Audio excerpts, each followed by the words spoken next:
ঢালিউডের জনপ্রিয় নায়িকা মাহিয়া মাহির ১.৫ মিনিট সময়সীমার একটি ভিডিও নিয়ে এখন তুমুল আলোচনা হচ্ছে।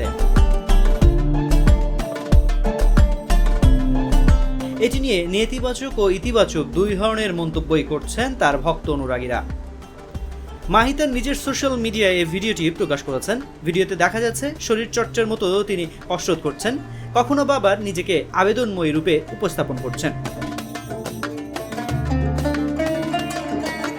ভিডিওতে তার এই নান্দনিক অঙ্গভঙ্গি অনেকেই পছন্দ করেছেন। ভিডিওতে তাকে সাদা শার্ট ও কালো প্যান্ট পরা অবস্থায় দেখা গেছে। কেউ কেউ বলছেন অনেকদিন ধরে মাহি তেমন কোনো আলোচনায় নেই, হাতে কোনো কাজ নেই, সে কারণে তিনি এ ধরনের ভিডিও প্রকাশ করে সবার নজর কাটতে চান। আবার কেউ বলছেন দেশের এই পরিস্থিতিতে মাহির এমনটা করা ঠিক হয়নি। এদিকে মাহিয়া মাহির সংসার ভেঙে যাওয়ার পর সন্তানকে নিয়ে দিন কাটাচ্ছেন, সেই সঙ্গে বিভিন্ন সামাজিক অনুষ্ঠানে অংশ নিচ্ছেন। চলতি বছরের শুরু থেকেই মাহি একের পর এক চ্যালেঞ্জের মধ্য দিয়ে যাচ্ছেন। জানুয়ারিতে অনুষ্ঠিত জাতীয় সংসদ নির্বাচনে অংশ নিয়ে পরাজিত হন, এরপর তার বিবাহ বিচ্ছেদ ঘটে। এখন সবকিছু সামাল দিয়ে তিনি আবারও আপন ভুবনে ফেরার প্রস্তুতি নিচ্ছেন। মাহিয়া মাহিকে সবশেষ শাকিব খানের রাজকুমার সিনেমায় একটি বিশেষ চরিত্রে অভিনয় করতে দেখা গেছে, তবে এখন তার আগের মতো সিনেমার কাজে ব্যস্ততা নেই। মাহিয়া মাহি ২০১২ সালে জাজ মাল্টিমিডিয়ার ভালোবাসার রং সিনেমার মাধ্যমে চলচ্চিত্রে যাত্রা শুরু করেন।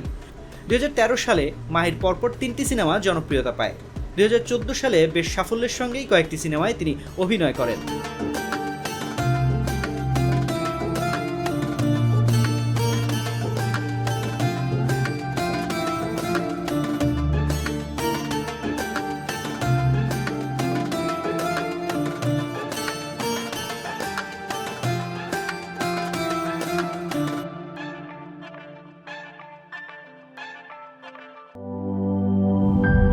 সকালটা রাগিয়ে জগৎটা জাগিয়ে অল টাইম চলে হেলদি লাইফ, জীবনের সাথে চলে হাই ফাইভ অল টাইম। ব্রেকফাস্টে all time healthy bread, all time healthy life.